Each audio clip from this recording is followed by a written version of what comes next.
I am going to try to answer a question that comes up again and again, which is why does it feel like narcissistic people are completely delusional? I know some of you are already saying, or at least thinking, that the answer is simple because they are. And honestly, I am not even fully disagreeing with you. But let's really break this down for a moment because there is more happening underneath all of this. So imagine you are in a narcissistic relationship. That is probably a fair assumption if you are listening to something like this. The narcissistic person keeps insisting that you said something you never said, or that you promised something you never promised, or that you did something you honestly did not do. Or, on the other side of it, they completely deny saying or doing something that they absolutely did say or do. This becomes part of the entire gaslighting cycle. They accuse you of things that never happened, and then they talk to you like there is something wrong with you because you disagree with them. They act like your memory is broken, like you are unstable, confused, mentally unwell, careless, selfish, or dishonest. Or they deny the hurtful thing they clearly did and then act shocked that you were upset by it. Now listen, I will admit something openly. None of us remember every single word we have ever spoken. Nobody remembers every moment perfectly. And before people really understand narcissism, a regular person trapped in one of these relationships usually tries very hard to make the relationship work. They reflect on themselves. They question themselves. They may say things like, well, maybe I did say that, or maybe I forgot, or maybe I misunderstood. Sometimes you even apologize for things you are not sure you did. You may tell yourself, maybe you heard it wrong. Maybe you missed something. Maybe you were distracted. Then you add betrayal blindness into the mix, and things become even more confusing. Your mind almost refuses to fully process what is happening because it feels emotionally unsafe to see it clearly. This process happens slowly. It is not usually one giant dramatic moment. It is a gradual conditioning process.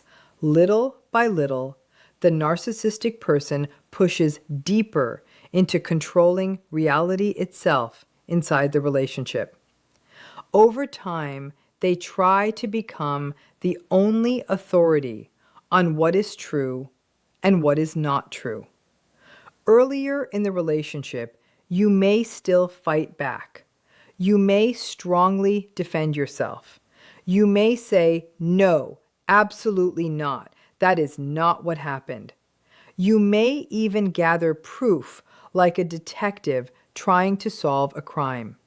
You show screenshots, messages, photos, dates, reminders, witnesses, anything. But here is the important thing to understand about narcissistic people. It is never truly about evidence. It is about control. You may show them a picture proving where you were. You may show the text they sent. You may show emails, receipts, recordings, or conversations. But none of it matters because their main focus is not truth. Their focus is power. Their focus is maintaining control over the narrative. And the reality is, you have a full life outside this relationship. You have responsibilities, children, work, hobbies, friends, family, goals, stress, bills, exhaustion. You cannot spend every hour fighting to prove basic reality. So eventually, many people just give up arguing because they are emotionally drained. They surrender just to keep life moving forward. As many of you already know, gaslighting creates constant mental chaos. These relationships become mentally exhausting because reality is always shifting. Nothing feels stable. One day you are loved, the next day you are accused. One day they praise you, the next day they completely rewrite history. And when it comes to these delusional beliefs, they never let go. That is the terrifying part. You may eventually stop arguing because you are exhausted or because you decide this is not a hill you want to die on. In worse situations, you may even start believing the accusations yourself. You begin doubting your own memory, your own judgment, your own character. You may go along with their version of reality just to avoid conflict, just to stop being painted as selfish, cruel, unstable, uncaring, or dishonest. Trauma bonding becomes part of this too. Sometimes your nervous system does not even feel safe enough to fully admit what is happening, because deep inside you know that if you truly see the relationship clearly, then something may have to change. You may have to confront the truth. You may even have to leave. But eventually, something starts waking you up. Maybe therapy helps. Maybe conversations with trusted friends help. Maybe you start learning about narcissism. Maybe one day you suddenly recognize the patterns. Whatever it is, eventually the light starts turning on. And once that happens, many people begin collecting evidence. You start texting more instead of speaking face to face. So there is a written record. You save screenshots. You keep emails. You write down conversations. Sometimes people even record interactions because they feel like they are losing their minds. Now you finally have proof. Clear proof. Obvious proof. Yet the narcissistic person still insists you are wrong. And then they twist even that against you. Suddenly you are cold, paranoid, obsessed, or crazy because you save messages. They accuse you of trying to trap them or monitor them. They say things like, if you really loved me, you would not keep records of everything. They shame you for protecting your own reality. At this stage of the relationship, people are usually emotionally shattered, completely exhausted. And this is often when the question appears, are they actually delusional? Do they really believe these things? Are they honestly convinced by these false stories they create? Because sometimes it really does feel like they believe you are plotting against them, betraying them, disrespecting them, abandoning them, or secretly trying to hurt them. And remember, narcissistic people are usually extremely self-righteous. They often see themselves as morally superior, more intelligent, more thoughtful, more deserving than others. So when you challenge them or suggest that maybe they are wrong, dishonest, hurtful, selfish, or unfair, it deeply threatens their entire identity. Their grandiose self-image gets shaken. They genuinely experience that as a threat. Now, technically speaking, according to traditional psychiatric definitions, this is not always considered a classic delusion in the clinical sense. But personally, I often think of it as a narcissistic delusion because it functions in a very similar way. A clinical delusion is usually defined as a fixed, false belief that cannot be changed even when there is clear, contradictory evidence.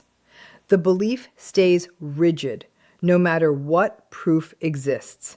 And usually, these beliefs are connected to severe mental illnesses such as schizophrenia, psychotic disorders, bipolar mania, psychotic depression, dementia, or certain substance-related states.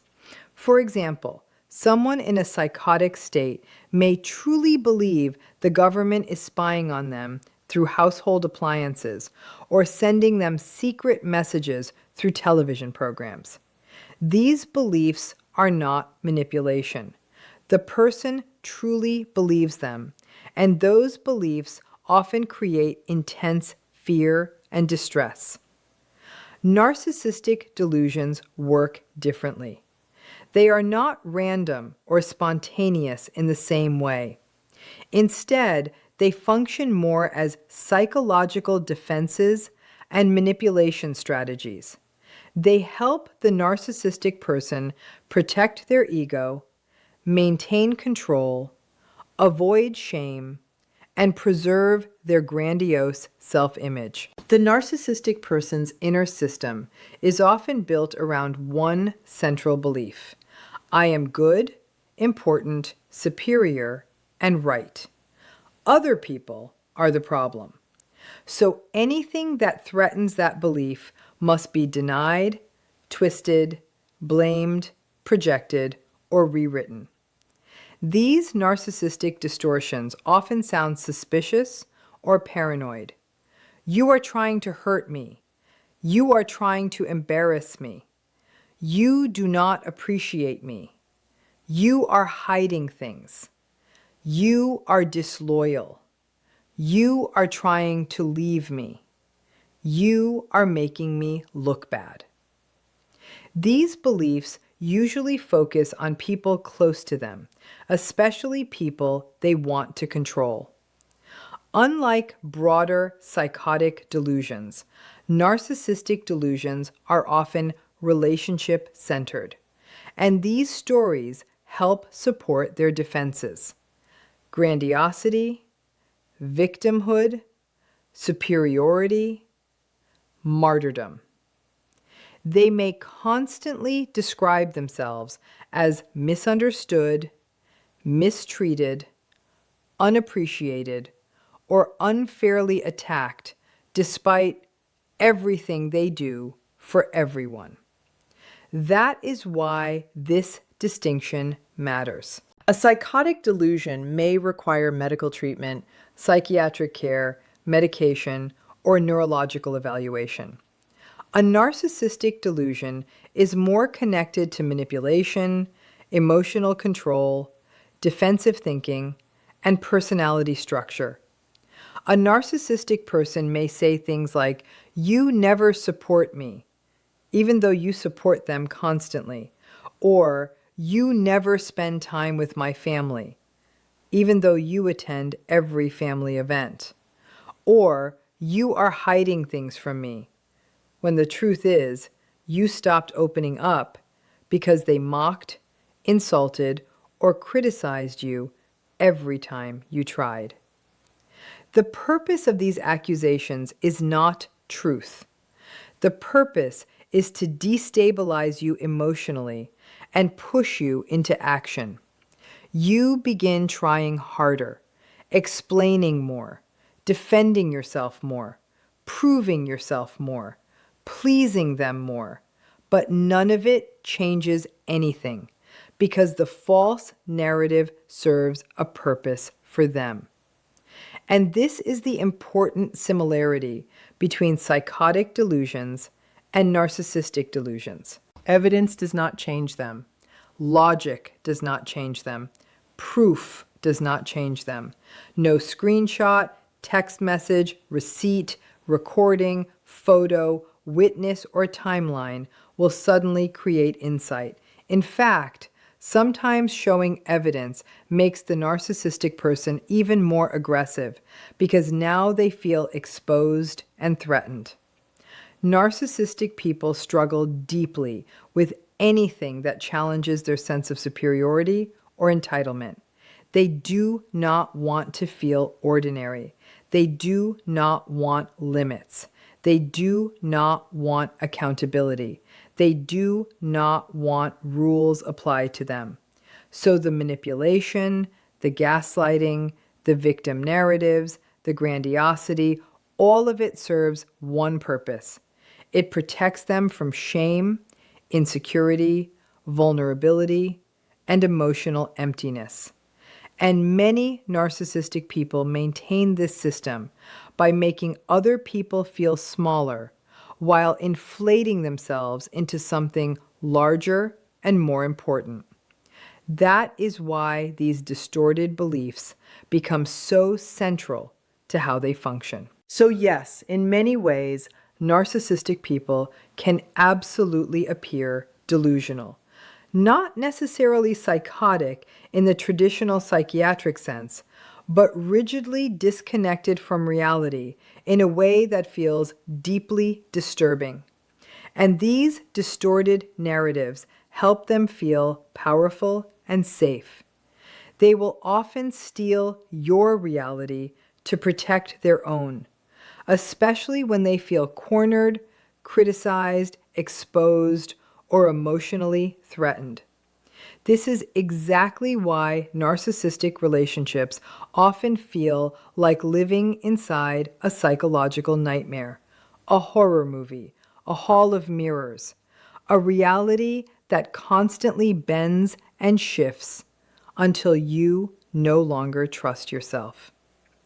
The deepest damage happens because survival inside the relationship often requires you to slowly disconnect from your own reality and merge into theirs. And when that happens, you start feeling emotionally insane because everything becomes twisted, unstable, and disconnected from truth. That is why healing depends so heavily on staying connected to yourself, your memories, your instincts, your emotions, your observations, your reality. And honestly, that is why people save messages, screenshots, emails, notes, recordings, and reminders. Not because it changes the narcissistic person. It usually will not. But because sometimes you need those things to remind yourself that you are not losing your mind. Because no matter how much evidence you collect, it almost never changes the narcissistic system itself.